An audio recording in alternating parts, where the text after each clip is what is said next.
بسم الله الرحمن الرحیم. ملګرو د اردو متعلق مون خبره کړې وه چې اردو زده کولو دپاره موږ تاسو ته والوکیبلري ذخیره الفاظ پیش کوو که نه چې ښه ډېر الفاظ سړي زده شي بیا ترېنه جملې مخته جوړولی شي.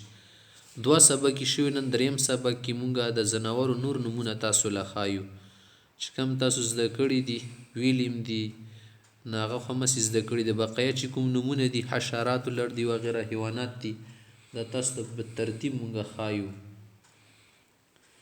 په ځناورو کې یو ځناور دی که نه چې مونږ ورته لیکه ښوي وایو. لیکه ښوي تاسو چې هر څه ورته وایئ که نه 12 اخکرې وي غرنۍ بیزه وي که نه لیکه ښوي ورته ویل شي. څوک ورته وایي آهو، نو هغه ته په اردو او فارسۍ کې خو عموما اردو کې ورته آهو ویل شي. بل ورته ویل شي باره سینګه.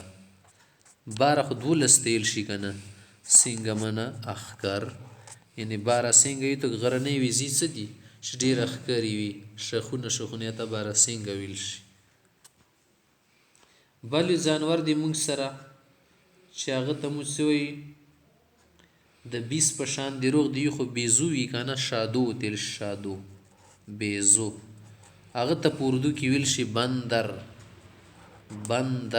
بندر منه بیزو ته ویلی شي. بل د بیزو په شان دی روغ خو لږ دی نه بدل هغه ته څه ویلی شي بنمانس. تور شان دی ځانور وي بنمانس نه ورته ویلی شي. دا د سره هم زده کوئ. یږه چې دا تاسو ورته یږه وایي چوک ورته څه وایي چوک ورته وایي چې خرس ورته ویل شي که نه پښتو کې. هغه ته په اردو کې ویل شي بھالو. بھالو ورته ویل شي. بل ورته ویل شي ریچ منه یږه. بل یې موږ سره جانور دی چې هغه ته مونږ څه وایي خنزیر. خنزیر ته په اردو کې تاسو خنزیر هم ویل شي، عربۍ کې ورته ویل شي، فارسۍ وغیره پښتو کې خنزیر. خو دې ته یو بل ټکی هم ویل شي سور. سور نه د سور د خنزیر ته ویل شي سور. در سره هم زده کوئ. بل د موږ سره کینګرو. پښتو اردو کې ورته خلک وایي کینګرو خو اردو کې مو ته کینګرو وایي. د شی ته لیکي اردو کې ډایرکټ د سیم لیکل شي کینګرو. یو جانور دی که نه لاندې داسې جوب غوندې بچی پکې کینوي هغې ته ویلی شي کینګرو.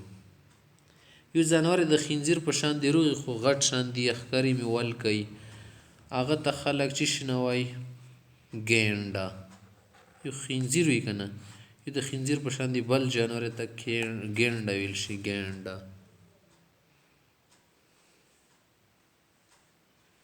بل موږ سره یو جانور دی